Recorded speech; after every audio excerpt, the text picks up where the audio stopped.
تصویر بنانے والے کے اوپر بھی اللہ کے رسول نے لعنت کی ہے۔ آپ نے فرمایا لعن اللہ المصور، اللہ کی لعنت تو تصویر بنانے والوں کے اوپر۔ آپ نے یہ بھی فرمایا کہ قیامت کے دن سب سے دردناک عذاب تصویر بنانے والوں کو ہوگا، یضاہئون خلق اللہ، کیونکہ تصویر بنانے والے اللہ کی تخلیق کا مقابلہ کرتے ہیں۔ اب یہاں پہ سوال پیدا ہوا، عبدالغفار صاحب اگر تصویر بنانا حرام ہے، آپ خود سیلفی کیوں لیتے ہیں؟ آپ کے ساتھ نوجوان سیلفی لے رہا ہے، آپ سیلفی لینے کی اجازت کیوں دیتے ہیں؟ تو بھائی یہ مسئلہ بھی سمجھ لو کہ کیمرے کی تصویروں کے بارے میں علماء کا اختلاف ہے۔ کچھ علماء تو کہتے ہیں کہ جب تصویر کا نام آ گیا تو کیمرے کی تصویر بھی اس کے اندر شامل ہے، وہ بھی حرام ہے۔ لیکن بہت سارے علماء کا یہ کہنا ہے کہ کیمرے کی تصویر وہ تصویر نہیں ہے جس کا حدیث کے اندر ذکر کیا گیا ہے، کیونکہ حدیث میں یہ کہا گیا کہ تصویر بنانے والا اللہ کی تخلیق کا مقابلہ کرتا ہے۔ جیسے اللہ نے ہمارے ہاتھ بنائے، اللہ نے ہمارے پیر بنائے، تو پینٹنگ بنانے والا جب پینٹنگ بناتا ہے تو وہ ہاتھ بھی بناتا ہے، وہ پیر بھی بناتا ہے، وہ چہرہ بھی بناتا ہے، وہ ناک بھی بناتا ہے۔ فوٹو کھینچنے والا تو کوئی کام نہیں کرتا، وہ تو کیمرے کو کلک کرتا ہے اور فوٹو کھینچ لیتا ہے۔ تو کیمرے کے اندر جو فوٹو آتا ہے وہ در حقیقت ایک شیڈو ہے، ایک عکس ہے، وہ تصویر نہیں ہے جس کے اوپر حدیث میں لعنت کی گئی ہے۔ بہرحال یہ علماء کی ایک بڑی جماعت کا فتویٰ ہے، اس لیے کیمرے کی تصویر کے بارے میں گنجائش ہے۔ اور ہمارے جو بھائی ہمارے ساتھ سیلفی لیتے ہیں تو ہم اس لیے اجازت دے دیتے کہ چلو بھائی، آج کے زمانے میں لوگ فلمی ہیرو کو اپنا ہیرو مانتے ہیں، کوئی کرکٹروں کو اپنا ہیرو مانتا ہے۔ اگر ہمارا نوجوان اپنے علماء کو اپنا ہیرو مانتا ہے اور اپنے دین کا کام کرنے والے دعات کے ساتھ وہ سیلفی لینے کو اپنے لیے شوق کی چیز سمجھتا ہے تو ہم بہت سختی نہیں کرتے ہیں، لیکن پھر بھی تصویروں کے معاملے میں ہمیں احتیاط کرنی چاہیے۔ اور اپنی بہنوں سے کہنا چاہوں گا، آپ کا تصویر لے کر کے اس تصویر کو کہیں پر بھی شیئر کرنا یہ بالکل صحیح نہیں ہے۔ ہماری بہت ساری مسلمان بہنیں وہ اپنے اسٹیٹس پر اپنی تصویر لگاتی ہیں، نیا کپڑا پہنا جلدی سے انسٹاگرام پہ فوٹو ڈال دیا، فیس بک پر فوٹو ڈال دیا۔ آپ کے اسی کٹیہار اور پورنیہ کی کئی مسلمان لڑکیوں کو میں جانتا ہوں جو بہت فیمس ہیں، انسٹاگرام پر بہت فیمس ہیں، فیس بک کے اوپر بہت فیمس ہیں۔ وہ اس کے پہلے جب ٹک ٹاک چلتا تھا ان کے ویڈیوز بڑے وائرل ہوتے تھے۔ مسلمان لڑکیاں ہیں اور چھوٹے چھوٹے کلپ بنا کر کے وہ شیئر کرتی ہیں۔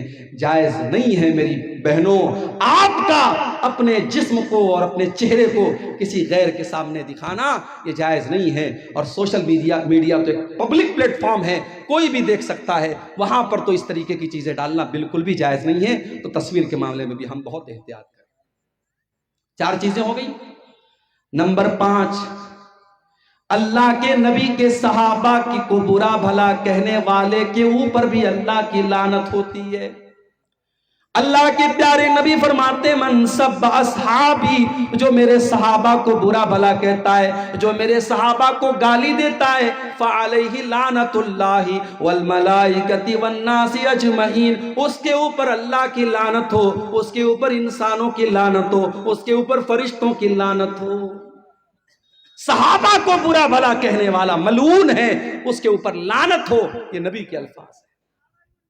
میرے پیارے ساتھیوں، قیامت تک کوئی جتنا بھی نیک اور متقی بن جائے، کوئی ایک صحابی کے پاؤں کی دھول کے برابر بھی نہیں ہو سکتا، کیونکہ صحابہ وہ لوگ ہیں جنہوں نے اللہ کے نبی کا دیدار کیا ہے، جنہوں نے اللہ کے نبی سے ملاقات کی ہے۔ ہم صحابہ کے برابر نہیں ہو سکتے، ہم صحابہ کے جیسے نہیں ہو سکتے۔ اور آگے بڑھو، اللہ کی لعنت کا حقدار بنانے والا ایک اور کام ہے رشوت لینا اور دینا۔ اللہ کے نبی فرماتے ہیں لعن اللہ الراشی والمرتشی، رشوت لینے والے پر بھی اللہ کی لعنت اور رشوت دینے والے پر بھی اللہ کی لعنت۔ شیخ صاحب، بغیر رشوت دیے بجلی کا میٹر نہیں لگتا، بغیر رشوت لیے کسی زمین کا کاغذ پاس نہیں ہوتا، بغیر رشوت لیے زمین کی رجسٹری نہیں ہوتی۔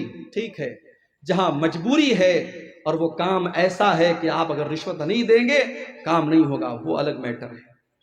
لیکن اپنے فائدے کے لیے رشوت دینا اور اپنی آسانی کے لیے رشوت دینا، وہ کام بغیر رشوت دیے ہو سکتا تھا، پھر بھی رشوت دے کے اپنا کام جلدی سے کرا لینا یہ غلط ہے۔ مدرسوں میں نوکریاں ہو رہی ہیں، وہاں پر بھی رشوتیں چل رہی ہیں۔ اور ایک انسان حقدار ہے، اس کے پاس ڈگری ہے، علم ہے، سب کچھ ہے، 5 لاکھ روپیہ مدرسے کی کمیٹی کو نہیں دے گا، مدرسے والے اس کو نہیں رکھیں گے، اور اس نے اگر نہیں دیا مدرسے والے ایسے انسان کو رکھیں گے جو 5 لاکھ روپیہ دے دے، چاہے وہ انگوٹھا چھاپ ہی کیوں نہ ہو، فرضی ڈگری لے کے آیا ہو، تب بھی اس کو رکھ لیں گے۔ علماء نے یہ بھی لکھا ہے جہاں یہ حالات پیدا ہو جائیں اور آپ کو پتا ہو اگر ہم نے یہاں رشوت نہیں دی، ہم نے پیسہ نہیں دیا، تو یہاں ایک حقدار کا حق مارا جائے گا اور ایک نالائق آدمی اس عہدے پر اور اس چیز پر قابض ہو جائے گا۔ وہاں مجبوری کی وجہ سے، چونکہ رشوت کوئی شوق سے نہیں دیتا ہے، لینا یہ شوق ہو سکتا ہے، لینے والا اختیار سے لیتا ہے، دینے والا ہمیشہ مجبوری میں دیتا ہے، تو رشوت دینے والا ایسی مجبوری کے کیس میں اس کی اللہ تعالیٰ کیا اس کو چھوٹ مل سکتی ہے، مگر عام حالات میں مسئلہ یہی ہے، رشوت لینے والا اور رشوت دینے والا دونوں کے بارے میں اللہ کے نبی نے لعنت کا لفظ استعمال کیا۔ اور آگے بڑھیے، شراب پینے والے کے اوپر بھی اللہ کے نبی نے لعنت کی، اور صرف شراب پینے والے پر نہیں، آپ نے فرمایا شراب جس پھل سے بنتی ہے اس پھل سے رس نکالنے والے پر بھی اللہ کی لعنت، اور جو انسان اس رس کو نچوڑ رہا ہے، اس پھل میں سے، اس انگور میں سے رس کو نکال رہا ہے، اور جو اپنے برتن میں نکلوا رہا ہے، دونوں کے اوپر اللہ کی لعنت۔ اور اسی طریقے سے آپ نے فرمایا وَبَائِعَہَا، شراب کے بیچنے والے پر بھی اللہ کی لعنت، وَحَامِلَہَا، شراب کا برتن اٹھانے والے پر بھی اللہ کی لعنت، وَالْمَحْمُولَةَ إِلَيْهِ، اور شراب کا برتن جس کے پاس لے کے جایا جا رہا ہے اس کے اوپر بھی اللہ کی لعنت، وَالْمُشْتَرِي لَهَا، اور شراب خریدنے والے کے اوپر بھی اللہ کی لعنت، وَالْمُشْتَرَاتَ لَهُ، اور جس کے لیے شراب خریدی جا رہی ہے اس کے اوپر بھی اللہ کی لعنت۔